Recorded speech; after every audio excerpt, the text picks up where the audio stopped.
솔직히 영업이란 게 억지로 판매하는 거잖아. 나라도 안 살 것 같은데 어떻게 팔지? 고객이 생각해보겠다는데 반론을 못하겠네, 이런 생각하시는 우리 영업인들은 이 영상을 꼭 보셔야 합니다. 오늘 제가 알려드릴 이 스토리 영업의 프로세스 5단계만 기억하신다면 당신의 영업 실적은 최소한 2배 이상은 올라가실 겁니다. 고객의 영업을 한다는 건 고객의 니즈를 찾아가는 일입니다. 그런데 고객의 그 니즈를 넘어 진짜 원하는 것을 알게 된다면 당신의 서비스가 무엇이든 비싸든 싸든 상관이 없어지는 마법이 일어납니다. 그렇게만 된다면 고객이 당신에게 계약할 확률이 확실히 올라가게 될 겁니다. 반갑습니다. 당신의 손에 세일즈의 마스터키를 쥐어드릴 영업왕 마스터 양입니다. 지금부터 여러분에게 알려드릴 비법은 스토리 영업 프로세스 5단계입니다. 자, 오늘은 처음부터 밑밥을 깔고 시작하겠습니다. 자, 이 영상을 보게 된 여러분들은 정말 행운이십니다.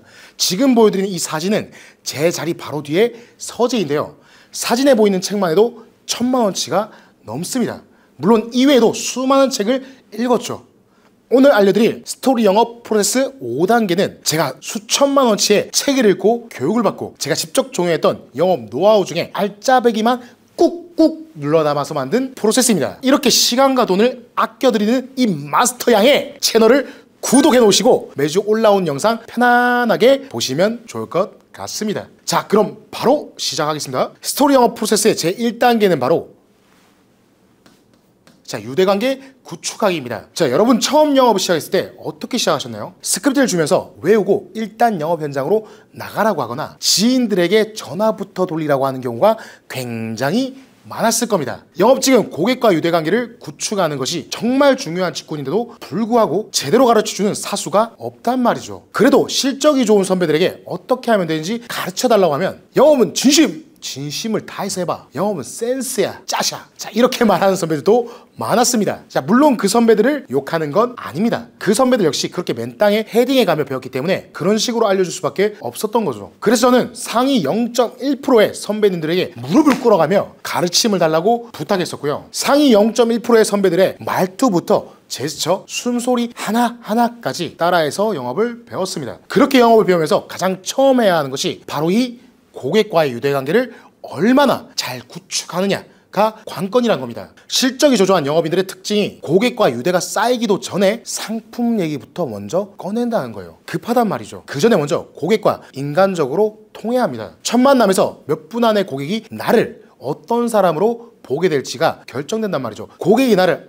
이 사람 믿을만하네 라고 생각하는 순간이 와야 합니다. 그래야 단순히 정보만 주고받는 게 아니라 진짜 유대관계가 만들어지는 거죠. 제가 실제로 저희 직원들을 교육하면서 봤던 사례인데요. 상담 노치를 들어보니 저희 직원이 제조업 대표님을 만나서 인사를 나누자마자 바로 많은 대표님들이 정책장을 받는데 어려움이 있는데요, 저희가 어떤 정책장을 받을 수 있을지 체계적으로 컨설팅해 드립니다, 이렇게 상담을 시작하더라고요. 여러분, 처음 만난 사람에게 자신의 이야기를 속마음을 선뜻 다하는 사람이 얼마나 있을까요? 심지어 정책자금 상담은 사업체의 자금 사정이나 주민번호 같은 개인정보도 확인하게 되는데 대뜸 줄줄줄줄줄줄 설명하면서 계약하자고 하면 누가 계약을 하고 싶을까요? 자, 그래서 저는 그 직원에게 미션을 줬습니다. 바로 스몰 토크입니다. 쉽게 말해서 잡담이죠. 처음에 5분에서 10분 정도는 그냥 가벼운 얘기부터 시작하라는 거죠. 대화하는 방식부터 배우라는 겁니다. 대표님, 경기가 계속 안 좋아지는데 고민 많으시죠? 이런 식으로 말입니다. 자, 그러다가 자연스럽게 요즘 정부에서 추진하는 이 스마트 공장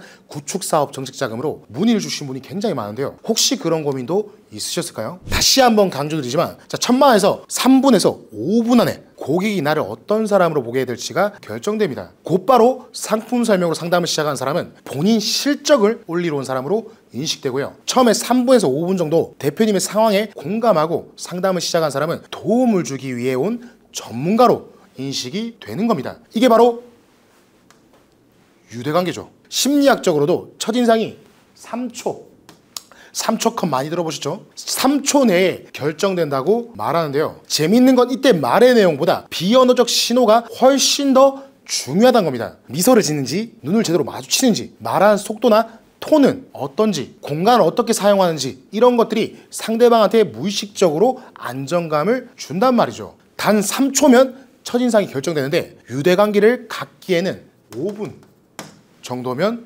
충분하다는 거죠. 그런데 이렇게 말씀드리면 이렇게 반박하시는 분들이 꼭 있습니다. 그건 시간 낭비 아닌가요? 바쁜 고객한테 잡담이 나고 있으면 되겠습니까? 고객이 무뚝뚝한 스타일인데 공감하겠다고 계속 말 걸면 불편해하지 않을까요? 네, 물론 맞는 말입니다. 모든 고객이 다 잡담을 좋아하는 건 아니니까요. 그래서 제가 강조하는 건 고객 맞춤형 상담입니다. 모든 상담에 똑같은 방식으로 상담하라는 게 아닙니다. 자, 여러분, 일반적인 친구 사이에도 허물없이 지낸 친구, 장난치면 정색하는 친구, 자주 연락하기엔 좀 어색한 친구 등등등 모두 다른 유대관계를 쌓지 않습니까? 고객과의 유대관계도 마찬가지입니다. 자, 예를 들어서 말이 적고 조용한 고객이라면 질문을 줄이고 듣는데, 경청하는데 더 집중해야 합니다. 반대로 대화를 좋아하는 고객이라면 충분히 감정을 나누면서 상담을 진행하는 거죠. 핵심은 아예 유대관계를 쌓지 않은 경우는 문제가 된다는 겁니다. 잡담을 나누든 경청을 해주든 공감을 많이 해주든 고객과 진짜 리얼로 유대감을 쌓아가는 게 중요하니까요. 자, 스토리 영업 프로세스 2단계. 자, 바로 고객의 니즈를 넘어 원츠 파악하기입니다. 고객들이 많이 착각하는 게 뭐냐면요, 자신이 가진 문제를 정확히 알고 있다고 생각하는 겁니다. 이게 무슨 소리인가 싶을 텐데요. 예를 들어 자동차 매장에 고객이 찾아왔습니다. 고객이 말하겠죠. 너무 싼 차 말고 좀 괜찮은 차는 뭐가 있나요? 표면적으로는 좋은 이동수단이 필요하다라고 말하지만 실제로는 성공한 사람으로 보이고 싶다, 가족에게는 좋은 아빠로 인정받고 싶다라는 감정적 욕구가 숨어 있습니다. 여기서 표면적으로 보여지는 욕구는 좋은 이동수단이 필요하다는 니즈입니다. 그리고 그 니즈 뒤에 숨어 있는 진짜 고객이 원하는 것, 그것이 바로 성공한 사람으로 보이고 싶다. 이 욕구가 바로 원치입니다. 고객 입으로 말하는 것은 빙산의 일각일 뿐입니다. 물에 떠있는 10%의 니즈만 보고 판단하면 나머지 90%에 숨어있는 이 원치를 놓치게 된다는 거죠. 지금 이런 생각하는 분들 계실 텐데요. 내가 점쟁이도 아니고 고객의 마음속에 숨긴 욕구를 어떻게 알아내는 거지? 여러분, 제가 누굽니까? 이 많은 책들을 읽고 여러분에게 가능한 시행착오를 줄이고 성과를 낼 수 있도록 이렇게 영상을 제작하고 있는 여러분의 마스터 양 아니겠습니까? 고객의 원치를 이끌어낼 수 있는 단계별 질문 방법을 공개하겠습니다. 바로 소크라틱 질문법입니다. 소크라테스는 모르는 분들이 없으실 겁니다. 고대 그리스 철학자 소크라테스가 제시한 이 질문법인데요, 고객이 스스로 내면의 진짜 욕구를 발견하게 만드는 심오한 내용이니 방법만 빨리 알려드리겠습니다. 궁금하시죠? 궁금하면 500원. 자, 조금 전에 예를 들었던 자동차 매장의 고객이 이렇게 말했죠. 너무 싼 차 말고 괜찮은 차 뭐가 있나요? 이때 고객의 숨은 욕구, 원치가 뭔지 모르겠다면 이렇게 질문해 보십시오. 고객님, 이 싼 차 말고 괜찮은 차라고 하신 이유가 무엇인지 물어봐도 되겠습니까? 혹시 고객님 새 차를 탈 때 어떤 느낌이나 스타일이었으면 좋겠습니까? 자, 이런 식으로 되묻는 겁니다. 핵심은 만약에 이 제품을 사면 계약을 하게 되면 어떤 모습을 원하는지 고객 머릿속에 스스로 떠올리게 만드는 거죠. 그럼 고객은 아무래도 너무 싼 차는 가족들이랑 나들이 가기도 불편할 것 같고, 자, 출퇴근하려면 오래 타야 하니까 이렇게 은근히 고객 자신도 몰랐던 무의식 속에 숨겨진 욕구를 툭툭 내뱉게 됩니다. 자, 이제 이 고객의 원치를 알았으니 이렇게 말해야겠죠. 자, 고객님, 이 모델이 가격도 적당하고 세련된 디자인이라서 좀 잘 나간다는 사장님들은 많이 찾습니다. 물론 내구성도 좋고 시승감도 좋아서 가족들과 나들이 갈 때도 정말 좋습니다. 진정한 영업인이라면 고객조차도 모르는 잠재된 욕구를 발굴해내고 그것이 현실화됐을 때 구체적인 변화상을 고객 스스로 그려보게 만드는 사람이란 거죠. 더 중요한 건 고객 스스로 자신의 진짜 니즈와 그 해결책을 입 밖으로 말하는 순간 심리적 일관성 원리에 의해 그 방향으로 행동할 가능성이 급격히 높아진다는 점입니다. 그래서 질문을 잘하면 고객이 자기 마음속 깊은 욕구를 스스로 깨닫게 되는 거죠. 사람들은 머리로는 이해를 해도 가슴으로 확신이 안 서면 결정을 못 내리거든요. 논리적으로 완벽하게 설명해도 한 번 더 생각해 볼게요 라고 하는 이유가 바로 그겁니다. 반대로 감정적으로 확신이 서면 조건이 좀 부족해도 한번 진행해 볼게요 라고 결정을 합니다. 결국 영업은 정보 전달이 아니라 감정적 확신을 만들어내는 일이고요. 그리고 그 확신은 고객이 스스로 자신의 욕구를 인식하고 말로 내뱉을 때 더 강해진다는 점을 꼭 기억하시길 바랍니다. 여러분, 3단계부터는 다음 시간에 이어가겠습니다. 궁금하시죠? 궁금하면 500원!